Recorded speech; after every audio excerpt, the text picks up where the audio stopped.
Good evening, my little creatures of the night. Mr. Wendigo back again. And boy, have I got a tale that'll leave you starving for more. Let's see what the woods have whispered to me this time.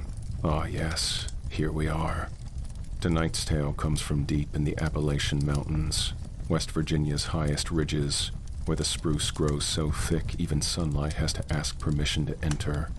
The Cherokee knew these mountains held things older than memory. They had names for the hunger spirits that walked when the mist was thick, the Wendigo, the Wendigo creatures that were once human before starvation twisted them into something that can never be full. Some things get hungry in deep winter. Some things used to be people. The four friends in tonight's story, young, capable, confident they knew these mountains. They had good gear, they had experience, and they had each other. They should have listened to their instincts. They didn't. This is your late night creature feature. Let's see how hunger finds those who wander too far from the fire. Before we begin, I'm curious. Where are you listening from tonight? Alone in your room? Driving through empty roads? Walking through the woods? Drop a comment and let me know. I like knowing who's out there in the dark with me. The hunger that walks. Look, the mountains don't forgive shit in winter. I learned that the hard way. I was 23, stacking pallets at a warehouse outside Beckley. Night shift, saving up for a house I'd never buy. Weekends I hiked. Been doing it since I was a kid. Thought that meant I knew what I was doing. It didn't.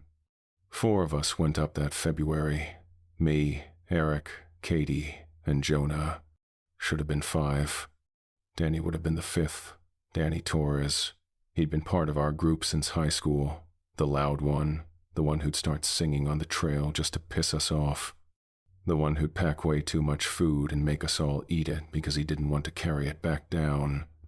He died 8 months before, July. Car accident on Route 19 outside Charleston. Some asshole ran a red light doing 50, T-boned Danny's Civic right in the driver's side door.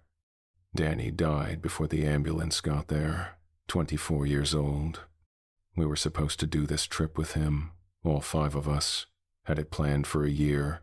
Danny wanted to summit this specific ridge in the Alleghenies, said the view was worth it. Said he'd been up there once with his dad before his dad died, and it was the most beautiful thing he'd ever seen. After Danny died, we almost canceled. Felt wrong to go without him. But his mom gave us this little wooden box with some of his ashes. Asked if we'd spread them up there, on the ridge, where he'd wanted to go. He loved you guys, she said. He'd want to be up there with you. So that's why we went. February. Middle of winter. Stupid timing, but it was the anniversary of when Danny's dad died. Felt right to do it then.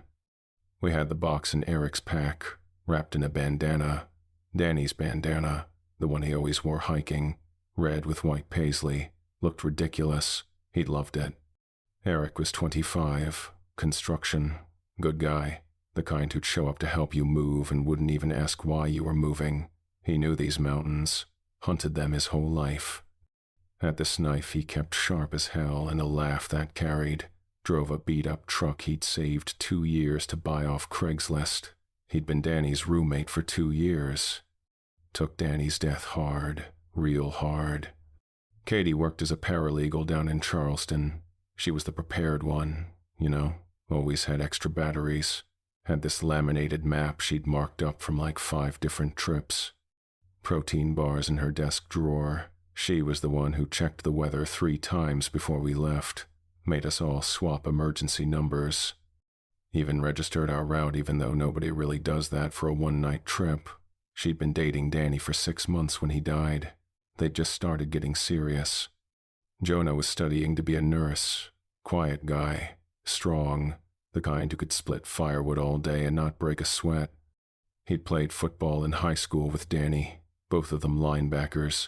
Blew out his knee senior year. Found hiking after that. After the physical therapy didn't really fix it. He understood how bodies fail better than the rest of us. He was the one who got the call about Danny. Was at the hospital when they pronounced him. Had to identify the body because Katie couldn't do it and Danny's mom was too wrecked. And me, Evan, I was always the one saying, let's go farther, always pushing it, looking at a map and seeing adventure where I should have seen caution. Danny and I had been friends since 6th grade. He taught me how to set up a tent, how to read a topo map, how to not be a complete idiot in the woods. First weekend of February, forecast looked like shit, big storm rolling in from the west.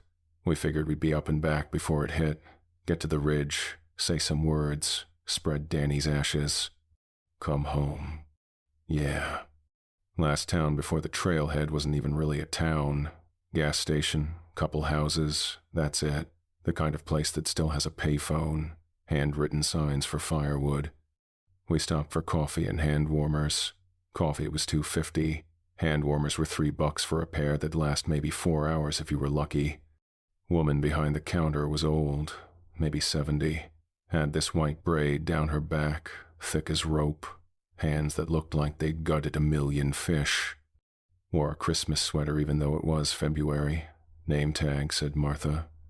You kids camping up there? She asked. One night, Katie said. Backcountry. Storm's coming fast. Eric was paying for his coffee. We've done worse. I've been hiking these mountains since I was 12. Martha stared at us. Long stare. Then she looked out the window. At Katie's SUV with the fancy roof rack and the new snow tires. At the road heading up into nothing. Don't run him, she said. We all kind of looked at each other. If you see him, don't run. Fire, noise, stay together. Don't let him separate you. I smiled, thought she was just doing the whole mountain folks spooky routine. See who? She set down this roll of quarters she'd been counting, made this sharp sound, like teeth clicking. Things get hungry up there in winter. Some things used to be people. We laughed about it in the car. Eric made some joke about mountain people and their ghost stories. Katie didn't laugh, though. And honestly, the laugh felt wrong anyway, felt forced. The access road was pure ice, like someone had polished it. Snow started out light, these lazy flakes, then turned into these tiny needles that stung your face. Radio kept cutting out. Static, then a voice, then nothing. Katie had satellite radio. She'd paid extra for it and Eric gave her so much shit about it. You don't need fancy tech in the woods. But he wasn't saying that now. By the time we hit the trailhead, it was almost dark. Maybe 4 in the afternoon, but the sky was done. There were 2 other cars in the lot, half buried in snow. Pickup with Virginia plates. Subaru with like 1,000,000 stickers on it. Nobody around. They were probably fine, probably already home. But seeing those buried cars made my stomach drop. The sign at the trailhead had all the usual warnings under this fogged-up plastic. Hypothermia, avalanche zones, no open fires. But someone had written over it in black marker. Fresh marker, visibility low turn back. You could still smell the ink in the cold. Eric checked his pack. He did that, triple-checked everything. 30 pounds. Cost him $200 at REI. Took him 3 months to save for it. He had his stove, fuel, emergency bivvy, first aid kit with these Israeli bandages his army buddy got him, headlamp with a red filter, 3 different kinds of paracord, everything by the book. Katie checked her phone. 47%. She had this backup charger. Added a whole pound to her pack but meant she had power. She took a picture of the warning sign. Texted it to her mom with our route. Back tomorrow by 5. Love you. Jonah adjusted his pack straps. His knee was already bothering him. It always did in cold. He'd brought ibuprofen, those big 800-milligram horse pills. Took 2 before we even started. We should have turned around. The sign said turn around. Those buried cars said turn around. The sky said turn around. We started up anyway. Trail was steep right from the start. Snow squeaked under our boots. That high, squeaky sound when it's really cold. The kind of cold that burns before it goes numb. We were heading for this ridge about 4 miles in. Danny's Ridge. The one he'd hiked with his dad. Supposed to have a view if the weather held. Which it wasn't going to. But we were doing this for Danny, had his ashes in Eric's pack. Eric led. He always led. Knew the pace. Katie was second, me third. Jonah brought up the rear, favoring his bad knee like always. Nobody talked much the first mile. We were all thinking about the last time we'd done this hike. 3 years ago, all 5 of us. Danny had brought this ridiculous amount of trail mix. Like 5 pounds of it. Made us all eat it because he'd miscalculated how much food he needed. Remember when Danny brought that trail mix? I said. Couldn't help it. Eric laughed. Short. 5 pounds of it. Thought we were climbing Everest or some shit. It was good trail mix, though, Katie said. Her voice was tight. It had fucking candy corn in it, Jonah said from behind us. Who puts candy corn in trail mix? Danny, I said. Danny puts candy corn in trail mix. We all went quiet after that. About a mile in, Eric stopped, turned around. You guys want to say something? Before we get to the ridge? Feels weird just .K ryeing him and not talking about it. We stood there in a little circle on the trail, snow falling light around us. I miss him, Katie said, simple, like that was all there was to say. Yeah, Jonah said. He'd be making fun of us right now, Eric said, for being all emotional and shit. He'd be singing, I said, that stupid song he always sang. Which one? Katie asked. He had like 50 stupid songs. Country Roads, Eric and I said at the same time. We all kind of smiled. Danny had been from West Virginia, had insisted on singing Country Roads on every single hike. Didn't matter if we were tired or pissed off or it was raining, he'd sing it. Loud, off-key. Should we sing it? Katie asked, when we spread his ashes. Hell yeah, we should, Eric said. He'd haunt us if we didn't. He's gonna haunt us anyway, Jonas said, for taking 8 months to do this. His mom said to wait for the anniversary, Katie said. Of his dad. I know, Jonas said. I'm just saying, Danny would have given us so much shit for waiting. Danny gave us shit for everything, I said. True, Eric said. He adjusted his pack. All right, let's keep moving.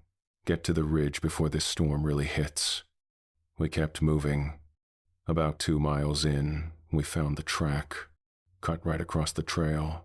Recent. Maybe an hour old, maybe less. You could tell because the edges were still sharp. We all stopped, just stood there staring at it. Wasn't deer. Deer tracks are shaped like hearts. Delicate. This wasn't delicate. Wasn't cat either. Too big. Wrong shape.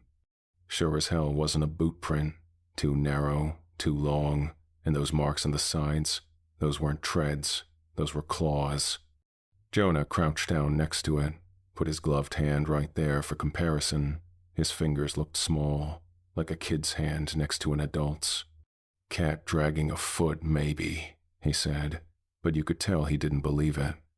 Coyotes don't walk like they got hands, Katie said. She had that flat voice, the one she used at work when she found something wrong in a deposition. Eric grinned. You could tell it was forced. Bigfoot! We're gonna be rich! We could sell the pictures to National Geographic or some shit. You gonna pet it first? I asked. Get a selfie with it? Hell yeah. Gonna ride it like a goddamn horse. We laughed, but the laugh was thin. We were trying to convince ourselves this was fine, normal, just a weird track, probably nothing. I pulled out my phone to take a picture. Then I didn't. Told myself I needed to save battery. Told myself we had to keep moving. Mostly I didn't want proof. Didn't want to look at it later and try to explain what the hell made a print like that. About a mile later we smelled it. Metallic. Wrong. Blood smells different when it's cold. Sharper. Cleaner. But wrong. Something died up here, Jonas said. Cat cached a kill probably, Eric said. Drags it up a tree. Comes back for it later. You see any trees big enough for that? Katie asked. We didn't talk about it after that. Found a decent spot for the tent around 3, sheltered by this stand of spruce. We stomped out a platform with our boots, packed the snow down until it squeaked, set up Eric's tent. Orange, 4 season, rated to like -20. He'd gotten it on sale, $400 down to $250 because they were discontinuing the color. Safety orange, he'd said when he bought it, so they can find your body. We'd laughed then. We did everything right, staked it down through the crust, guy lines at 45 degrees like the instructions say, tarp over the top. Put our sleeping pads inside with our heads toward the center so we could talk. Hung the food bag 15 feet up and 8 feet out even though bears were denned. You just do it anyway.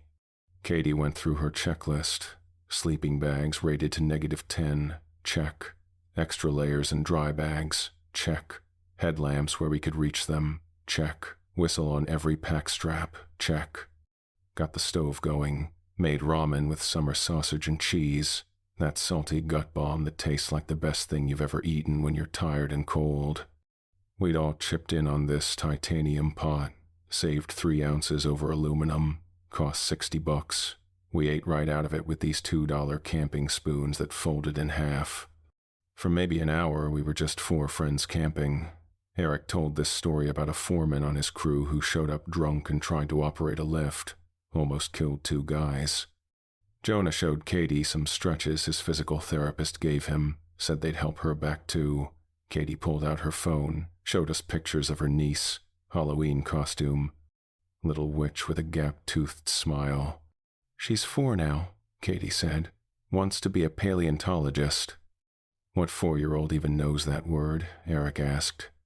Mine does, Katie said, that proud aunt voice. Then we all went quiet, because Danny should have been there, sitting right there with us, probably already halfway through his second helping, probably making some dumb joke about the ramen. You think he'd be pissed we're not waiting till morning? I asked, to spread the ashes. Eric shook his head. If this weather holds, we won't make it to the ridge tomorrow. Gotta do it tonight or not at all. He'd understand, Katie said. He always understood when plans changed. Remember that time we tried to summit that peak in Virginia? Jonah said. Had to turn back because of lightning? Danny was so pissed, I said. Nah, Eric said. He acted pissed, but he didn't want to get struck by lightning any more than the rest of us. He just liked giving us shit about it. He liked giving us crap about everything, Katie said. Smiled. Then her smile faded. God, I miss him. Yeah, Eric said. Quiet. We sat there for a while, just listening to the stove hiss, snow falling around us, getting colder. You think his mom's okay? I asked, giving us the ashes and all. She's not okay, Katie said, but she's managing. I check on her every couple weeks. She's glad we're doing this. Says it's what Danny would have wanted. Did she tell you what she did with the rest? Jonah asked. Keeping them, Katie said. Has them in this urn on the mantle, right next to Danny's dad. That's good, Eric said. They're together. Yeah, Katie said. We were warm, had food, had each other, had Danny's ashes in Eric's pack. For that hour, this was what we'd come to do. Remember our friend, say goodbye the right way. Then the sun went down. You know how it gets in winter woods at night? It's quiet, but not peaceful quiet. It's waiting quiet, like something moved out to make room. We heard it before we saw it. This whistle, high, thin, wasn't wind. Wind doesn't hold a note like that. Wasn't a coyote either. Coyotes make this yipping sound, almost like laughing. This had no joy in it. Just patience, hunger. It circled us, stayed just outside the firelight. We could hear it moving, snow crunching, branches scraping. Couldn't see shit, though. Whined through the trees, Eric said, but his hand was on his knife. I saw him check it, make sure it was loose. What trees?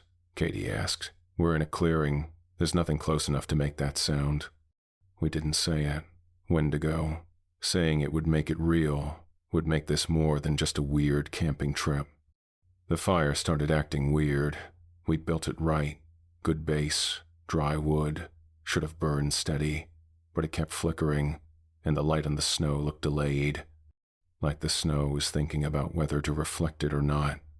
That's when I knew, before I even saw anything, The light was wrong. Something's out there, Jonah said. Yeah, Katie said. We know. No, I mean right there, right fucking there. He pointed. Edge of the light. This shape. Tall. Too tall. 6 feet would have been normal. This was 7, maybe 8. Hard to tell because nothing about it fit together right. The head was too small, or the body was too thin, or something. It just didn't work. And the antlers, Jesus Christ, the antlers. Not like deer. Deer antlers branch clean, symmetrical. These were twisted, growing from the skull at angles that hurt to look at. Some pointed up, some out. One curved back down like it was trying to stab the thing's own neck. The head was pale, almost white, but not clean white, dirty white, bone white, stretched over something too long. The eyes, though, the eyes caught the firelight and glowed, but not like animal eyes, not that flat reflection you get from a cat or deer. These had depth, like you were looking into ice that went down forever. It just stood there, didn't move, didn't blink, just watched us. We watched it back. Felt like an hour, probably 10 seconds. 10 seconds of pure understanding. It saw us, we saw it, and it knew we saw it. Eric stood up, had his knife in his hand. The blade looked like a joke. Hey, he shouted. Voice should have been loud. Wasn't. It was small, thin, cold steals the strength from sound. Katie grabbed my arm. Her grip was hard. I'd have bruises. Don't run. The thing took a step forward. Careful. Testing. Each foot pressed into the snow without breaking through. Just laid weight into it. Who's there? Jonah called. Part of him still thought this might be a person. We have fire. Food. You need help? The thing answered. Cold. The voice was so wrong, like it was trying the word out, testing how it felt. Then again, different. Cool. Drew it out. It sounded like my dad saying my name when I'd come home late and disappointed him. It sounded like Eric's laugh. It sounded like Katie being sarcastic. It sounded like Jonah praying that one time before a storm. It sounded like all of us and none of us. Get in the tent, Katie said, not loud, very calm. That scared me more than yelling would have. Right now, don't argue, move. We moved. Grabbed packs, dove for the tent, elbows hitting each other, zippers screaming in the cold. Nylon makes this sound in winter, this squeal. Got inside. All 4 of us crammed in there. Tent was rated for 3. We made it work. Our breath was visible in the headlamp light, little cave of fog. Everyone here? Katie asked. Sound off. Evan. Eric. Jonah. Katie. Good. Don't panic. The tent wall bowed in. Something pressed against it from outside. Had to be a hand, palm flat against the fabric. You could see the pattern through it. Not skin, not fur, something in between, like bark or old leather. The hand had fingers. Too many joints. Bending in places fingers don't bend. The pressure eased. Hand pulled back. Wall relaxed. I'd been holding my breath. Realized it all at once. Gasped too loud. Okay, Katie said. She was using her work voice, the one that didn't allow panic. Inventory, stove, fuel, matches, Eric, flare gun, where is it? Side pocket. He was already digging. Hand shaking. Shit. Hold on. Got it. 3 flares. Jonah, get the stove lit. On it, gas hissed. Click of ignition. Blue flame. The tent got warmer. Not warm. Warmer.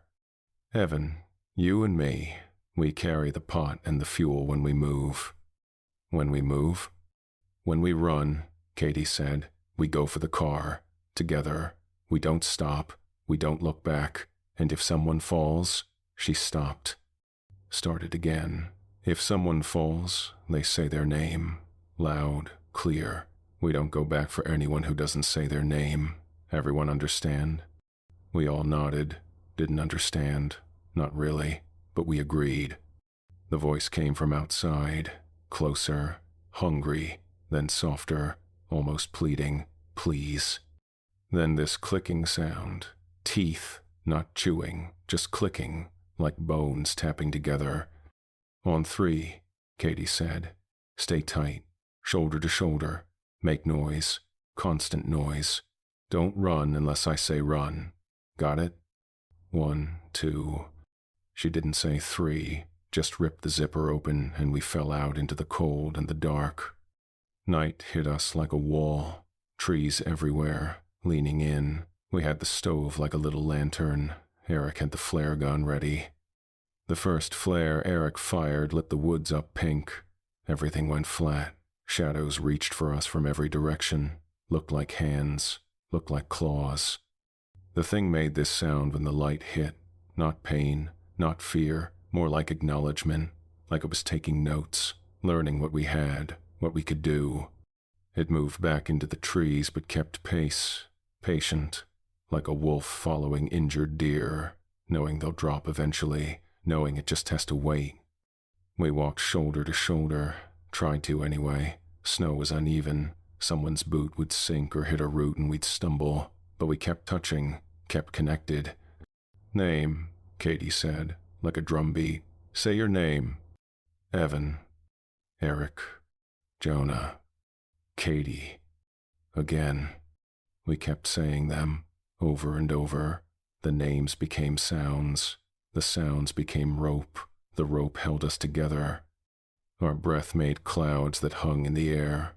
The thing stayed just out of sight, but we could hear it, moving parallel, keeping pace, sometimes ahead of us, sometimes behind, sometimes to the side. It was everywhere and nowhere. Then it started with the voices. Kid's voice first. "Mom," sweet and desperate. "Mom, where are you?" That made my chest hurt. Some kid lost in these woods years ago, maybe, calling for help that never came, and the thing collected that sound, kept it, used it. Then a man's voice. "Help me, please. I'm lost. I can't find the trail." Real. So fucking real. If you heard that voice and didn't know better, you'd go looking. You'd try to help. Then it used Katie's voice, right behind my left shoulder. Close. "Stop walking." Said it the way she'd say it if she saw something wrong, if there was danger ahead. That tone that meant listen to me right now. I almost stopped, almost turned around. Didn't. My brain caught up half a second before my feet did. That's not Katie. Katie's to your right. That's not real. But Eric flinched. His boot punched through snow crust. His leg sank. He went down to his knee with this grunt. "Name," Jonah said, sharp, scared. "Eric," he gasped, pulled his leg out. Snow down his boot now. That'd suck later, if there was a later. We kept moving. Eric limping a little now, cold water in his boot, bad news. The trail was gone, completely buried. Every blaze looked like every other patch of pale bark in our headlamps. You could walk right past a marker and never see it. Could walk right off the trail into nothing and not know until you were lost. Wind came around the west side of the ridge, hit us like a wall. We all hunched into it. The stove in Katie's hands guttered, flame bent sideways. For a second I thought it'd go out. It didn't, held on. "How far to the shelter?" I asked. Had to yell over the wind. "Should be close," Katie yelled back. "Quarter mile, maybe." Quarter mile in this. Might as well be 10. Eric fired the second flare, pulled the trigger and it shot up into the trees, hit a branch, came down in this shower of sparks and light, hit the snow and made this hissing sound, then died. Dark rushed back in, faster than before, hungry. The thing was ready.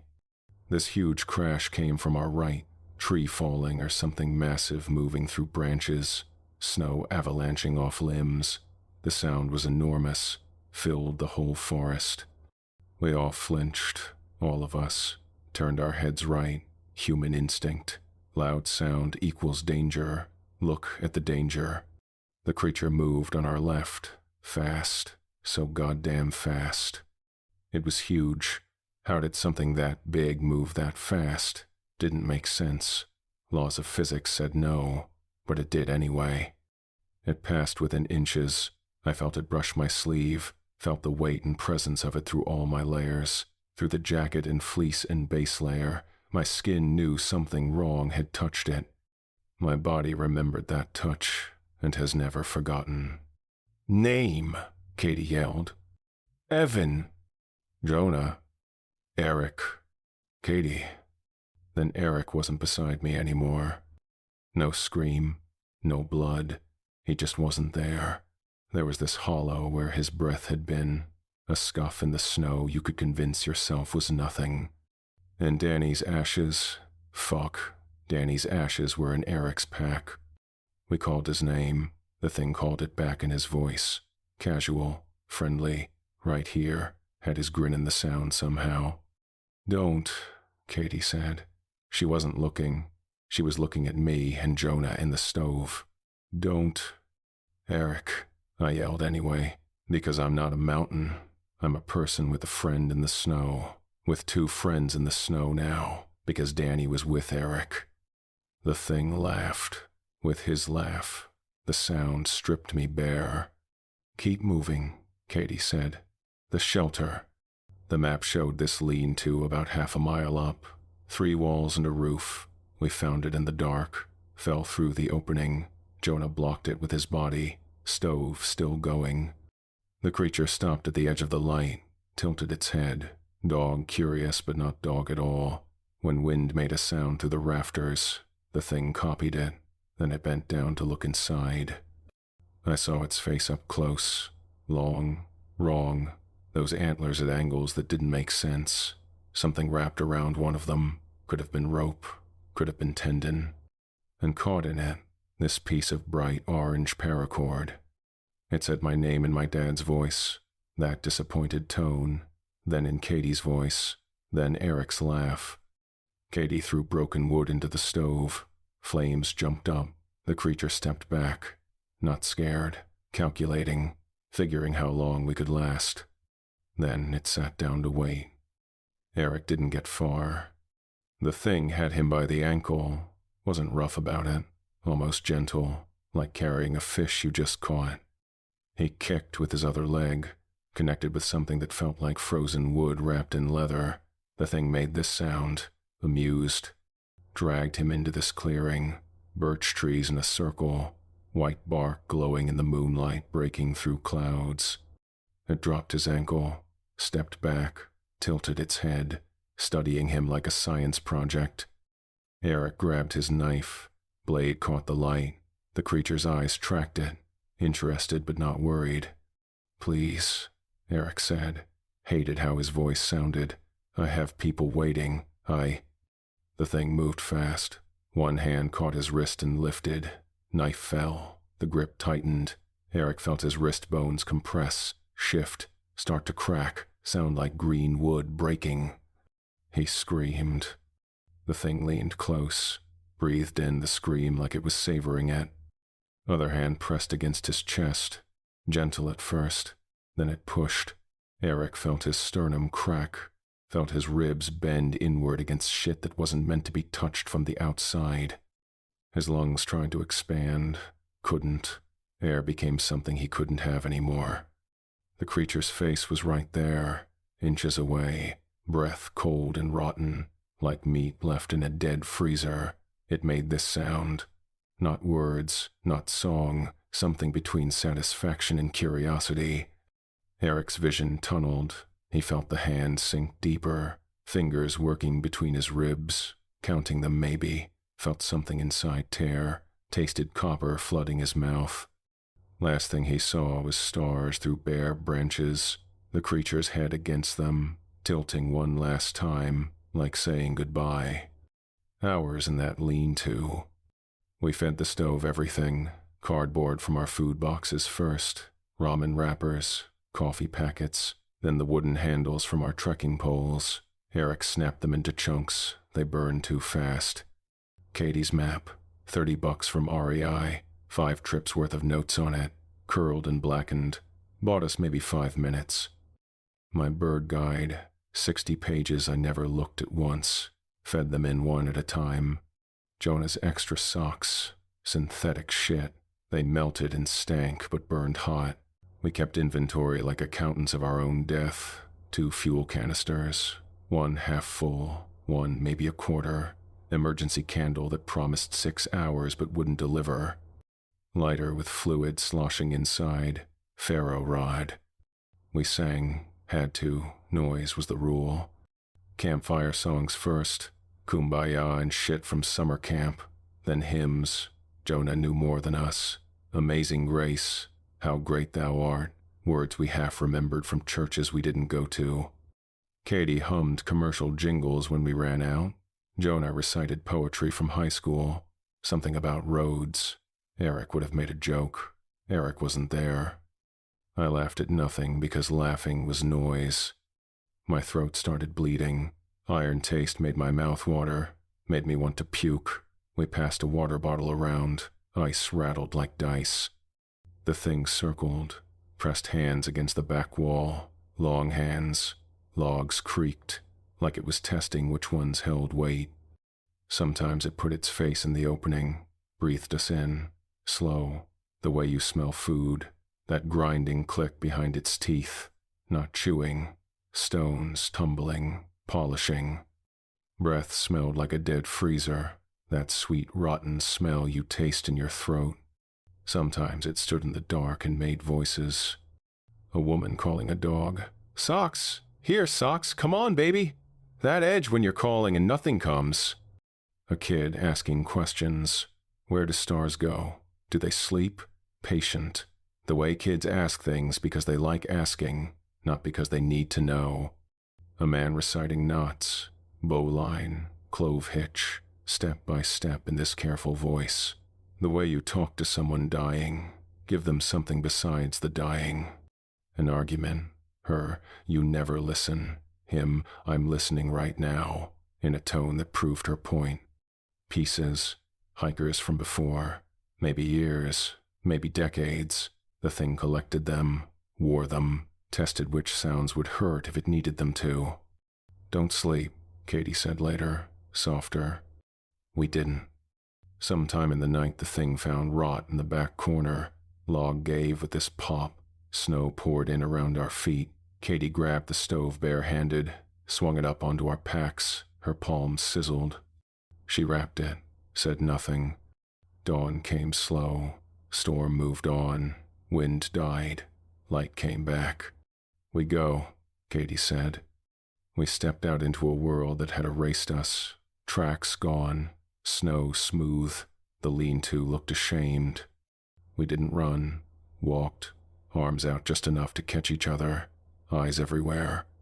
We said our names. Evan. Jonah. Katie. We said Eric's name, too, even though you're not supposed to. We said it because we weren't ready to stop. The car appeared like it didn't want to, buried in snow. When I got close, I saw grooves on the hood, long scratches, like something with antlers tested the metal. Katie hit the fob. Nothing. Dead battery. We tried everything. Opened the hood, held the stove near the battery, swore at it, promised it oil changes we'd never do. I turned the key. Got this sound like hope, then nothing. The creature stepped out of the trees, watched, head cocked, learning how machines worked maybe. No more flares, just a stove and a knife and hope. "Make noise," Katie said, almost laughing, hysterical. We banged the hood, yelled, clapped. Sound was too sharp in the cold. The thing didn't come closer, tasted the air, stepped back, pressed a hand against a birch and left something steaming. Katie got in the driver's seat, looked at me through glass, mouthed something, once more. I turned the key. Engine caught, coughed, held. Katie put it in drive. We lurched forward. Jonah slammed his door. I slammed mine. I looked back once. The creature had one hand on its chest, like it was surprised. Then it tilted its head. A nod. Acknowledgement. Game wasn't over, just paused. We fishtailed down that road. Katie talked to the car the whole way. Radio found a station. Lost it. Found it again. I knew right then I'd never listen to music in winter without thinking of this. Martha was in the doorway when we pulled up. Didn't smile. Didn't ask. Just made space. Inside, heat hit like a wall. Made my skin ache. My fingers were white. Dead. Katie's hand where she'd grabbed the stove was waxy. Blistered in patterns that looked deliberate. Jonah moved like he'd been hit by a car. We stood at the counter. Nobody talked. Fire, Martha said finally. Noise. You didn't run him. We lost Eric, Jonah said. His voice broke into pieces. He was taken, Martha said, closed her eyes. Names matter. Phone was already in her hand. Old landline, the kind that works. Search took 3 days. Day 1 they had dogs, German shepherds trained for death, thermal drones flying grids looking for heat. Bodies make heat when they rot, even in cold. Radios crackling with coordinates and negative reports. Found Eric's pack near where we lost him. Main zipper fine, side seam ripped open, not torn, carefully separated. Someone had stitched it back together with his parka drawstring, neat loops. Could have been repair if you didn't look close, if you didn't see how the stitches looked wrong, made by fingers with too many joints. Day 2 they found the lean-to, our boot prints frozen at the door, stove's burn mark on wood, scorch on the bench where Katie swung it, blood drops in the snow outside, frozen. Dogs alerted but couldn't source it. Found what we'd burned, melted plastic, wire, metal grommets. Found where deer bedded down, then the tracks split, went 2 directions, like they'd met something and couldn't regroup, forgot they were a herd. Didn't find Eric, didn't find blood you could point at, didn't find a body. Day 3 they found the birch grove. Trees in a perfect circle, snow cleared from the center, too deliberate for wind, hanging from the branches, tied with sinew and orange cloth, were pieces. Not all of Eric, but enough. Boots on a stone, standing up, laces tied, jacket turned inside out, arms knotted like still holding something, headlamp still on, throwing light at nothing. Knife driven into frozen ground so hard the handle splintered. And the wooden box, Danny's box, sitting on the stone next to Eric's boots, unopened, the red bandana still wrapped around it. The thing hadn't opened it, hadn't touched what was inside, just left it there like an offering. Tracks everywhere, the wrong kind, dozens, circling, like something pacing, thinking. The ranger stood there long, took off his hat, said something quiet, then turned to his team. We mark it, photograph it, we don't speculate. Exposure, animal, predation. Understand? They understood. Young volunteer named Cooper crouched by the tracks, put his hand next to one. What kind of cat? That whistle came from the trees, high, thin. Back to the vehicles, the ranger said. Now. They moved together, all except Cooper. He turned to look at the grove one more time. Cooper, now. Cooper started to turn. The thing came out of the birches, fast, one hand around his throat before he could breathe. Someone fired bear spray. Orange cloud hung useless. Cooper's feet kicked once, twice. The creature's other hand pressed his chest, crack like ice breaking, blood from his nose. Black in the light. Thing dropped him, stepped back into the trees, watching, head tilted. Cooper was dead before the first truck started. 2 bodies came down, one in pieces, one whole but empty. Medical examiner said animal predation for Eric, massive thoracic trauma for Cooper, consistent with bear attack. Nobody who'd been there believed it. They showed us what they found. Me, Katie, Jonah, ranger station, coffee we couldn't taste. We found him, the ranger said, then quieter, and we lost Cooper, 24, good man. Katie looked at the bag, Eric's headlamp still burning, wasting battery. Then she saw the wooden box, still wrapped in Danny's bandana, still unopened. "Can we—" she started, stopped. "Can we have that? The box?" The ranger looked confused. "It's evidence." "It's my boyfriend's ashes," Katie said, flat. "My dead boyfriend. We were supposed to spread them on the ridge. Eric was carrying them when—" her voice broke. The ranger looked at the box, at us. "I'll see what I can do."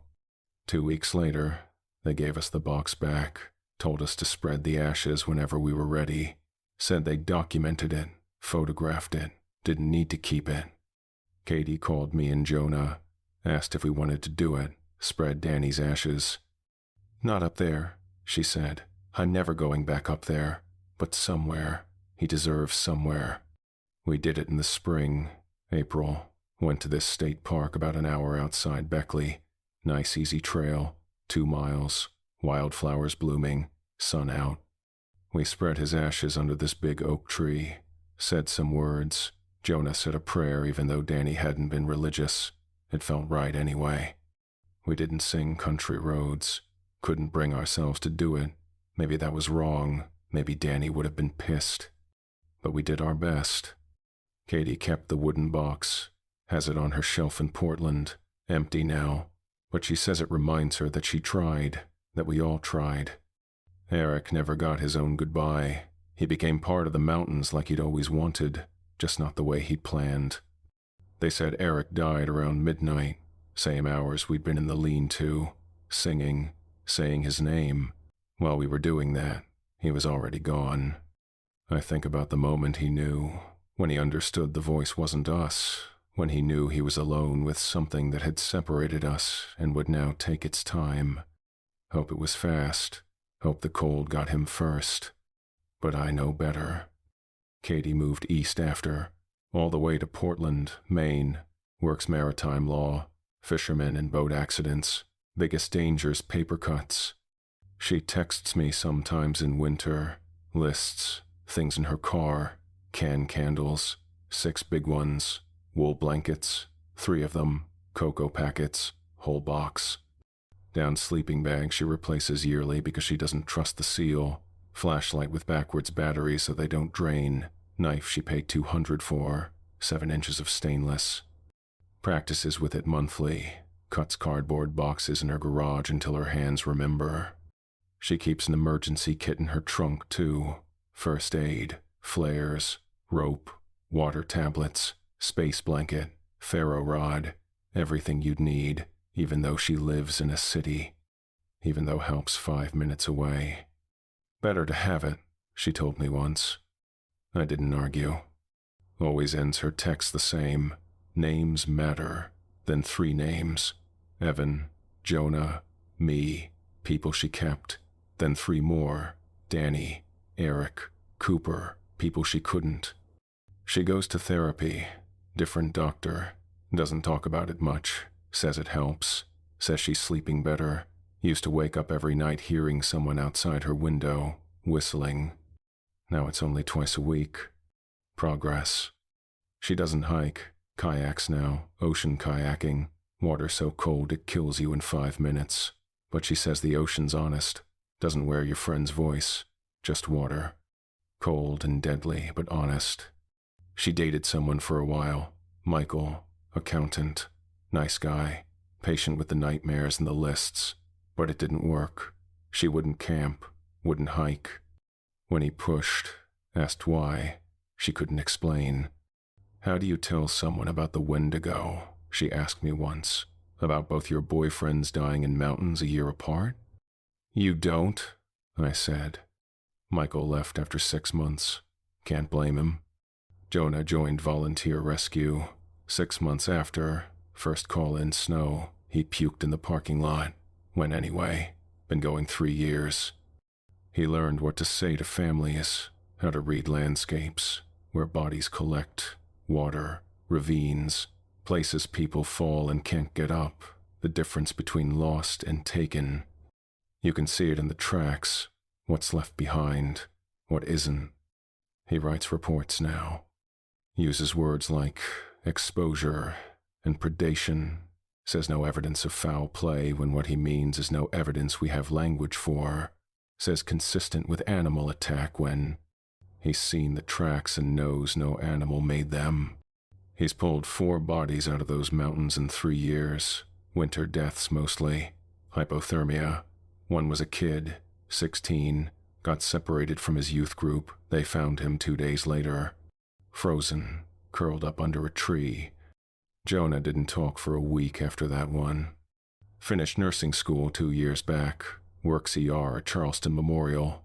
Good at it. Everyone says so. Calm during codes. Steady hands. Patients like him. Says he's got a good bedside manner. What they don't know. When someone comes in with hypothermia, when the core temp drops so low they stop shivering, when they're at that stage where they feel hot and start trying to strip their clothes off because their body's confused, Jonah steps out, goes to the supply closet, counts to 20, sometimes 30, comes back ready. His supervisor asked him about it once. "You okay? You always leave the room on hypothermia cases." "Need a minute," Jonah said. "Reminds me of something." Supervisor didn't push. Good supervisor. He keeps orange paracord in a drawer at home. Same kind that was wrapped around the Wendigo's antler. Same kind Eric used on his pack. Never thrown it away. Looked at it once a month. Touched it. Remembered. Asked him once why he keeps it. "So I remember what to look for," he said. "What are you looking for?" "Signs," he said. "Signs that it's happening again." "Has it?" "Not yet," he said. "But it will. Things like that don't just stop." He's probably right. Me, I stayed. Mountains don't let go. Still work the warehouse. Still stack pallets. Still drive home at dawn in that gray that makes you think about dying. Bought a cabin 5 years back. Outside Beckley. Small. 1 bedroom. Wood stove running October through April. Heat bill would kill me if I used electric. But I need fire. Need to control it. I hike different now. Paying respects. Never alone. Always tell someone where I'm going. When I'll be back. Carry a satellite beacon. $12 monthly. Sends my location every 10 minutes. 3 ways to make fire. Lighter. Waterproof matches. Ferro rod. Knife that cost more than my truck payment. Keep it sharp like Eric kept his. Turn back at noon if lights off. Even a little. Tell the trail out loud where I'm going. Heading to Spruce Knob. Main trail. Back by 4. Feel stupid. But I'm alive to feel stupid. See a therapist now. Dr. Chen.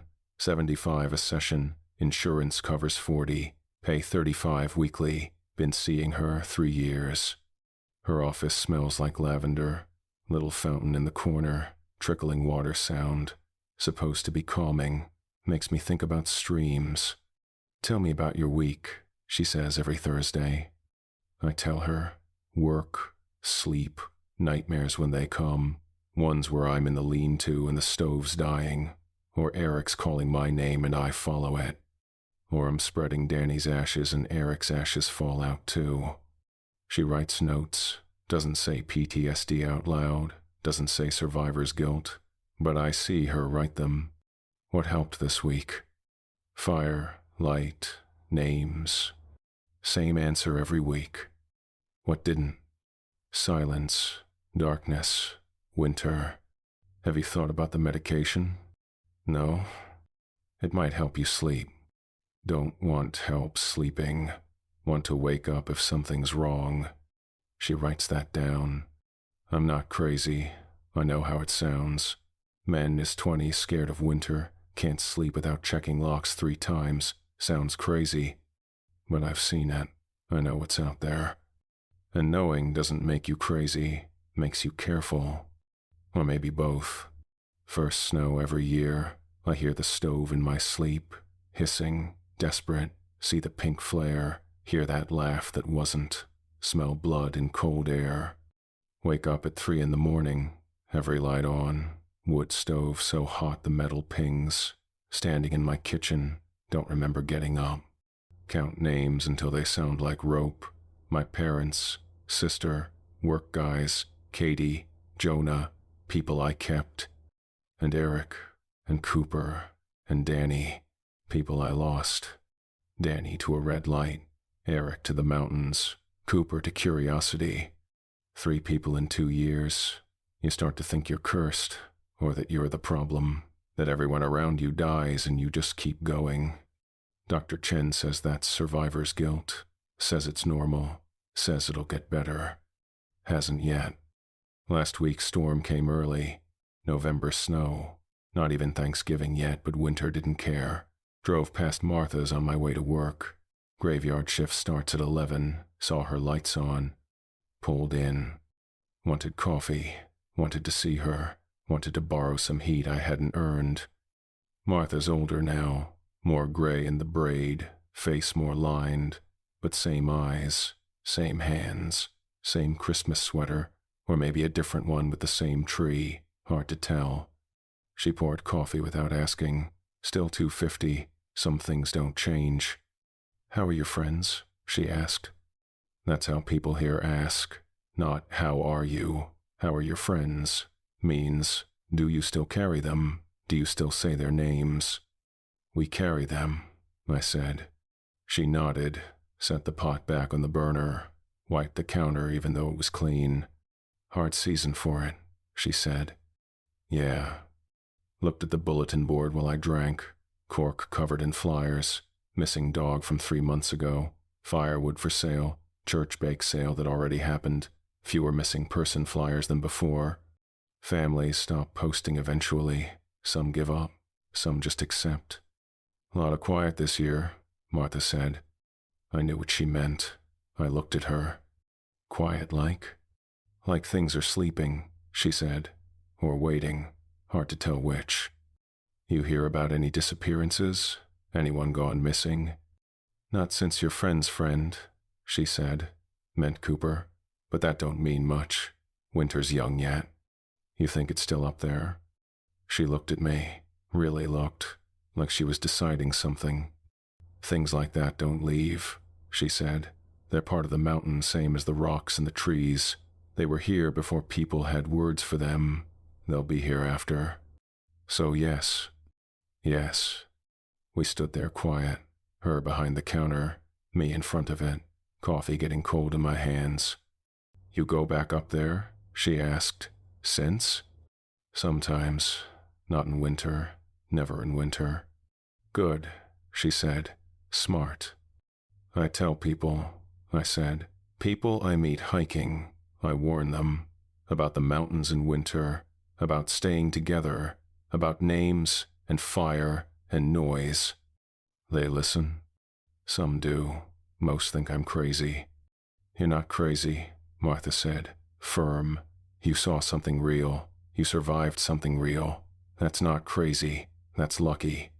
"Doesn't feel lucky." "No," she said. "I don't imagine it does." Finished my coffee, put $3 on the counter. She pushed 50 cents back.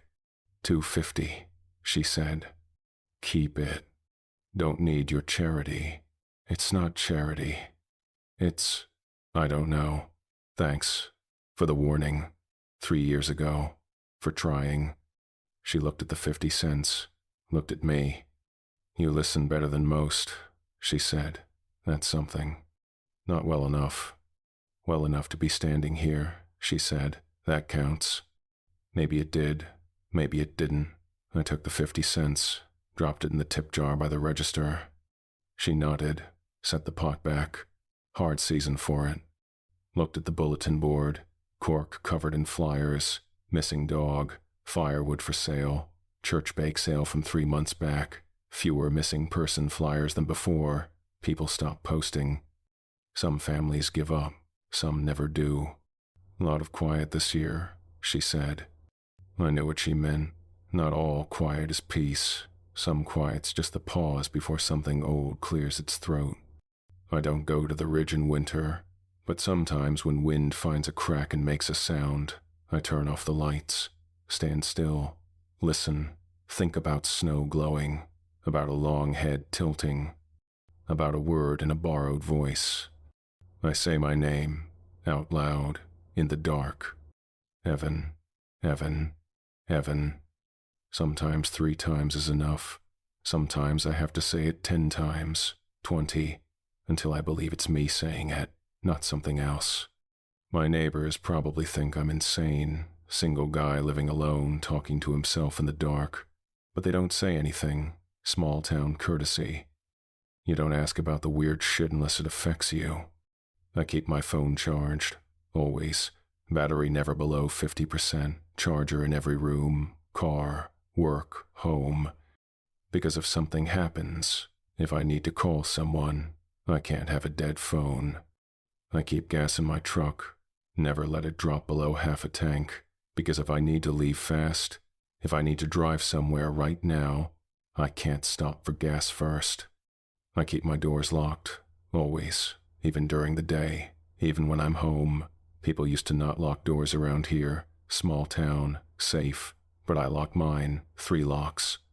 Check them before bed, check them if I wake up. These are the things you do when you know what's out there, when you've seen it, when you've survived it and don't know why. Names matter, fire helps, noise buys time. Don't run him.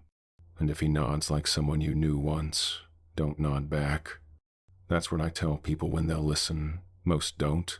Most think I'm some paranoid asshole who had a bad camping trip and can't get over it. But some listen. I can see it in their eyes when I talk. The way they go still. The way they stop arguing. The way they nod slowly like they're understanding something they didn't want to understand. Those people, I give them my number. Tell them if they go up there in winter, if anything feels wrong, call me, day or night, I'll come. No one's called yet, hope no one ever does, but the offer stands. Folklore note. The Wendigo's more than a monster story. It's tied to real psychological phenomenon documented among northern indigenous communities during extreme famine. The creature's described as a former human transformed by cannibalism and starvation into something that can never be full, gaunt, towering, possessed by endless hunger that grows with each victim. Traditional accounts describe beings that mimic voices, move with unnatural speed despite skeletal frames, possess intelligence beyond animal cunning. They're drawn to isolation, to places where humans died badly, to those who disrespect the land. In Appalachia, the Wendigo isn't native to Cherokee or settler folklore, but both cultures have warnings about hunger, spirits, and things that were human but aren't anymore. West Virginia's high ridges have their own history of unexplained disappearances, strange tracks, encounters with things that don't fit categories. Martha's warning reflects traditional indigenous wisdom. Fire and noise are universal protections, but staying together speaks to specific predatory intelligence, creatures that hunt by isolation, that know a group's harder to kill, that have patience to wait for the mistake of separation. Whether you believe in literal monsters or see them as metaphors for real wilderness dangers, the warnings stay the same. Mountains in winter aren't neutral. They remember, they wait. They teach lessons you didn't come prepared to learn. A ranger who worked the Monongahela for 30 years told me after Eric's death, every old forest has its bones, every high ridge has its stories. Smart people listen, lucky people live. Eric was smart. Cooper was careful.